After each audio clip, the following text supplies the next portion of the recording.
నమస్తే welcome to our channel. Visakha steel plant ప్రైవేటీకరణ అవుతుంది అంటూ వైసీపీ పదే పదే ప్రచారం చేస్తుంది. మరి ఇదే అంశంపైన వైసీపీ ఉద్యమం కూడా చేస్తుందంట. మరి ఈ ఉద్యమం ఇప్పుడే సడన్గా చేయడం ఏంటి, అసలు దేనికోసం ఈ ఉద్యమం చేస్తుంది తెలుసుకునే ప్రయత్నం చేద్దాం. దీన్ని విశ్లేషించడానికి మనతో పాటుగా ఉన్నారు సీనియర్ జర్నలిస్ట్ సత్యమూర్తి గారు. నమస్తే సార్. నమస్కారం అండి. విశాఖ ఉక్కు ఆంధ్రుల హక్కు, కూటమి ప్రభుత్వం రాగానే కేంద్రం బడ్జెట్ కూడా ఇచ్చింది సార్ విశాఖ ప్లాంట్కి. మరి ఇదంతటి కాకుండా విశాఖ స్టీల్ ప్లాంట్ ప్రైవేటీకరణ అయిపోతుంది అంటూ వైసీపీ సడన్గా ఉద్యమం చేయడాన్ని ఏ విధంగా చూడాలంటారు? అసలు ఇప్పుడు ఈ ఉద్యమం చేయడం దేనికోసం చేస్తున్నారంటారు? మీరు క్వశ్చన్ అడిగారు కానీ మరి సమాధానం నాకు కూడా తెలియదు. ఎందుకు చేస్తున్నావు ఉద్యమం అంటే, ఉద్యమం చేయాల్సిన అవసరం ఏంటి? వైజాగ్ స్టీల్ ఫ్యాక్టరీ అక్కడే ఉంటున్నది. అక్కడే ఉండటం కాదు, 3 బ్లాస్ట్ ఫర్నెస్లు రీఓపెన్ అయినాయి. మీరు చెప్పినట్టు కేంద్రం ప్యాకేజ్ ఇచ్చింది, 11,000 కోట్ల రూపాయల ప్యాకేజ్ ఇస్తే దానికి 3,000 కోట్ల రూపాయలు రాష్ట్ర ప్రభుత్వం తన వంతు వాటాగా ఇచ్చింది. అంటే మొత్తం కలిపితే 14,000 కోట్ల రూపాయల revival package for steel plant ఇచ్చారు కదా. ఉక్కు ఫ్యాక్టరీ ఎక్కడికి కదలటం లేదు కదా. జగన్మోహన్ రెడ్డి టైంలో కేంద్రం ఏ నిర్ణయం తీసుకుంది? ఉక్కు ఫ్యాక్టరీని మూసేస్తున్నామని నిర్ణయం తీసుకుంది. విశాఖ ఉక్కుని మూసేస్తున్నామని నిర్ణయం తీసుకున్నప్పుడు జగన్మోహన్ రెడ్డి ఏం చేశాడు అంటే, దాని ల్యాండ్ని కొట్టేయటానికి ప్లాన్ చేశాడు. అంటే మూసేయటాన్ని అడ్డుకోలే, తొందరగా మూసేయండి సార్ అని అడిగాడు. తొందరగా మూసేయండి, ఆ ల్యాండ్లు చాలా ఉన్నాయి, ఆ ల్యాండ్లు నేను కొట్టేసుకుంటాను అని ప్లాన్ చేశాడు. ప్లాన్ చేసి విశాఖ ఉక్కుని ప్రైవేటు పరం చేస్తాము అని చెప్పి కేంద్ర ప్రభుత్వం ఆనాడు నిర్ణయం తీసుకుంటే దాన్ని వ్యతిరేకిస్తున్నట్టు నాటకం ఆడాడు. విజయసాయిరెడ్డిని పంపించి నాటకం ఆడాడు. కరెక్ట్గా ఒకరోజు అక్కడ కూర్చున్నాడు, విశాఖ ఉక్కుని మేము కాపాడుతామని చెప్పాడు. తర్వాత వచ్చి ఇందాక నేను చెప్పిన ల్యాండ్లు కొట్టేసే కార్యక్రమం మొదలుపెట్టాడు. అటువంటి జగన్మోహన్ రెడ్డి ఈ రోజున కూటమి ప్రభుత్వం ఆంధ్రప్రదేశ్లో అధికారంలోకి వచ్చి టాప్ ప్రయారిటీగా విశాఖ ఉక్కుని కాపాడే ప్రోగ్రాం తీసుకొని కేంద్ర ఉక్కు గనుల శాఖ మంత్రి కుమారస్వామిని పిలిచి 2 సార్లు పిలిచి మాట్లాడి చూపించి విశాఖ ఉక్కుతో ఆంధ్రులకి ఉన్న సెంటిమెంట్ని ఆయనకి వివరించి చెప్పి, దీన్ని ఉత్త సెంటిమెంట్ తోటి వ్యాపారం నడవదు కదా, స్ట్రాటజీ ఉండాలి.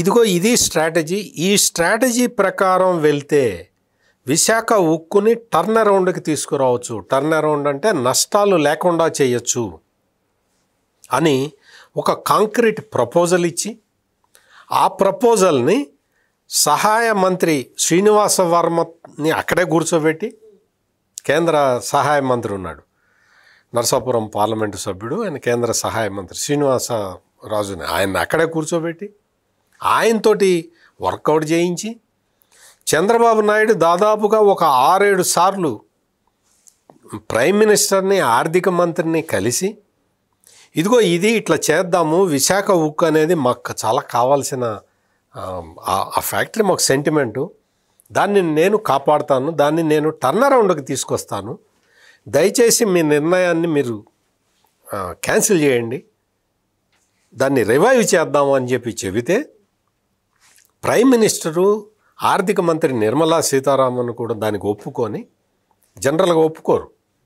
ఎందుకు అంటే వాళ్ళు కేంద్రంలో ఉన్న బీజేపీ ఒక నిర్ణయం తీసుకున్నది, ప్రభుత్వం వ్యాపారం చేయకూడదు అనే ఒక నిర్ణయం తీసుకున్నారు. కానీ చంద్రబాబు నాయుడు అడిగిన తర్వాత, ఇది ఆంధ్రుల సెంటిమెంట్కు సంబంధించిన విషయం అని చెప్పిన తర్వాత, రివైవల్ ప్యాకేజీలో మా వాటా కూడా మేము ఇస్తాము అని ఒప్పుకున్న తర్వాత, కేంద్ర ప్రభుత్వం విశాఖ ఉక్కుకి రివైవల్ ప్యాకేజీ ఇచ్చింది. ఆ రివైవల్ ప్యాకేజీ రాగానే వెంటనే ఏం చేశారంటే, జగన్మోహన్ రెడ్డి టైంలో మొత్తం ఫర్నెస్లన్నీ మూతపడిపోయినాయి, అన్నీ మూసేశారు. ఒక్క ఫర్నెస్, 1వ నెంబర్ ఫర్నెస్ నామకహ నడిపేవాళ్ళు.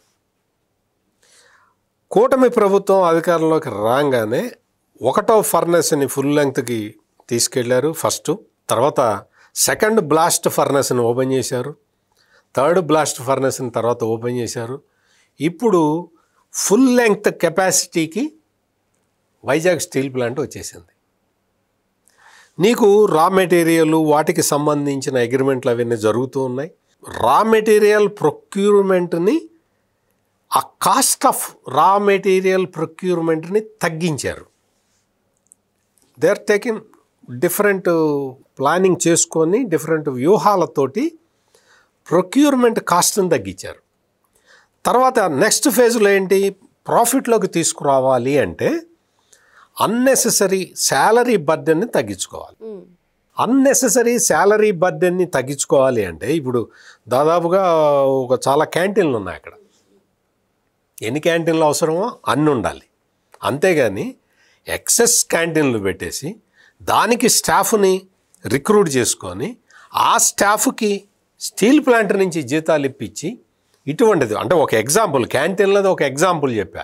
ఇటువంటివి దాదాపుగా ఒక 10-12 డిపార్ట్మెంటుల్లో ఎక్సెస్గా, అంటే మావాడండి ఉద్యోగం పెట్టించండి, మావాడండి ఉద్యోగం పెట్టించండి అని కార్మిక సంఘాల నాయకుల రికమెండేషన్లు, కార్మిక సంఘాల నాయకులు, రాజకీయ నాయకులు వీళ్ళ రికమెండేషన్ తోటి అర్హత లేకపోయినా ఉద్యోగాలు సంపాదించుకున్న వాళ్ళని తీసేస్తూ ఉన్నారు, ఇంకా తీసేస్తారు.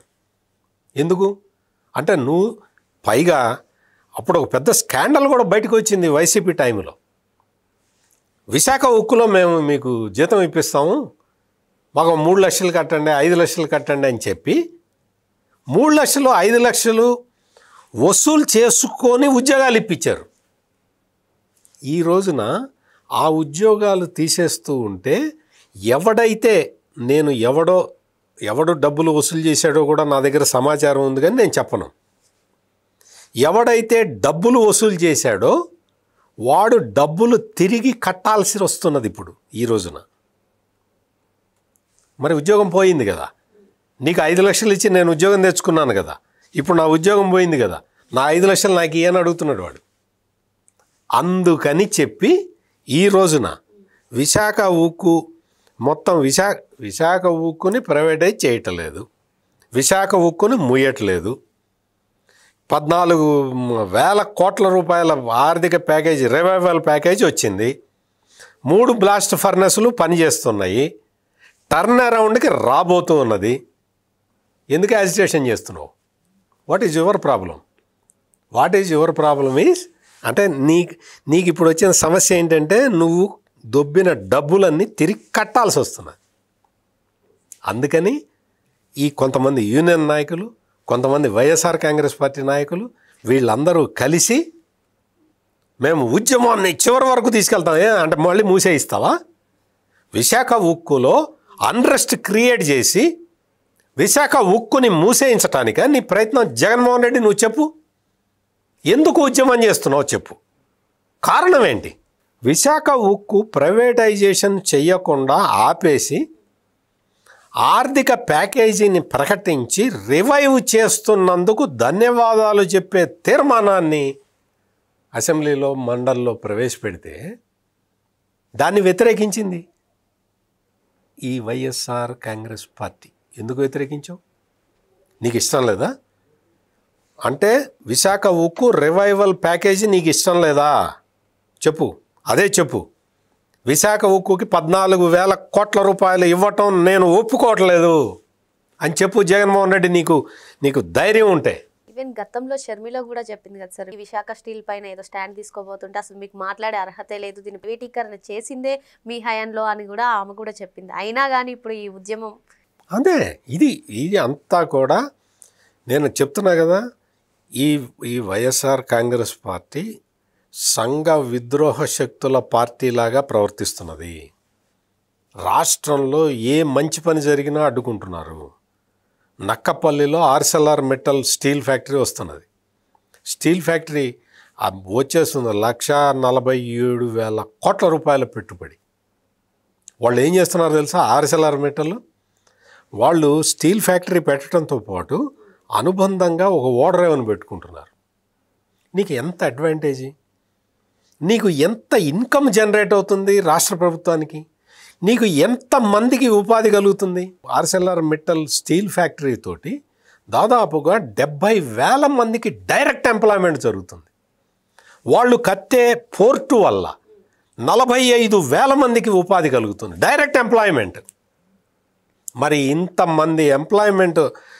ఇంతమందికి ఎంప్లాయ్మెంట్ క్రియేట్ చేసే ఆర్సెల్ఆర్ స్టీల్ ఫ్యాక్టరీని నువ్వు అడ్డుకోవటానికి నువ్వు ఈ స్టీల్ ప్లాంట్ ఉద్యమాన్ని ఎక్కువ చేస్తున్నావు.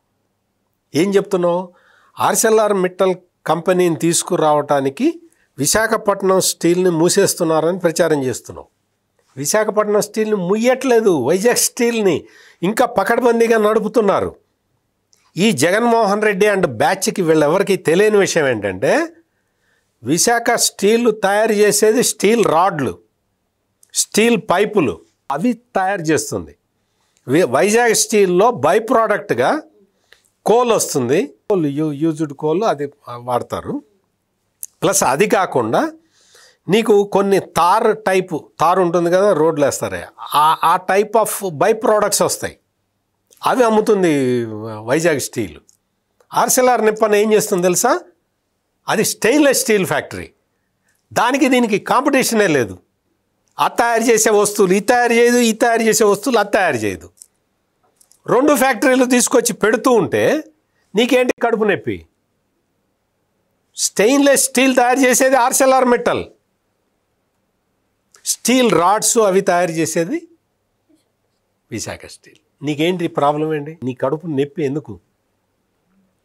వీళ్ళకి ఏంటి అంటే ఆర్సెల్ఆర్ మిట్టల్ వస్తున్నది, నీకు ఆ కంపెనీని నారా లోకేష్ దగ్గరుండి తీసుకొస్తున్నాడు. ఫోన్ కాల్లో నీకెందుకు, నువ్వు రా, నేను నీకు కావాల్సిన సౌకర్యాలన్నీ రాష్ట్ర ప్రభుత్వం కల్పిస్తుంది అని అష్యూరెన్స్ ఇచ్చేసరికి వాళ్ళు వచ్చేస్తున్నారు. స్టార్ట్ చేశారు ఫేజ్ 1, ఫేజ్ 2, 2 ఫేజుల్లో కట్టేస్తున్నారు. కడుపుమంట. ఇంకో అసలు steel factory, Jindal steel factory ఉంది జగన్మోహన్ రెడ్డి సొంత జిల్లాలో. వాళ్ళ నాన్న ఒక 2 సార్లు శంకుస్థాపన చేశాడు, ఈయన 2 సార్లు శంకుస్థాపన చేశాడు. ఆ ముందరకు పోవట్లేదు.